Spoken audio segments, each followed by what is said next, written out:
Hello guys! In this video I'm going to show you how to select the map view on the Sygic application. But first of all, I just want to mention, please don't forget to subscribe to our channel, because at 100,000 subscribers we are going to show you our YouTube revenue statistics and growth strategy, how to make money online. So let's jump into it. First of all, open the application on your device.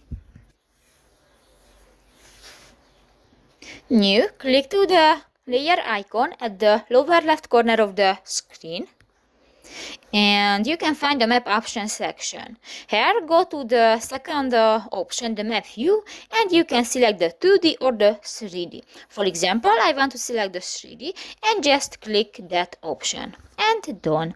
So that's pretty much it for this video guys. See you in the next one. Bye bye.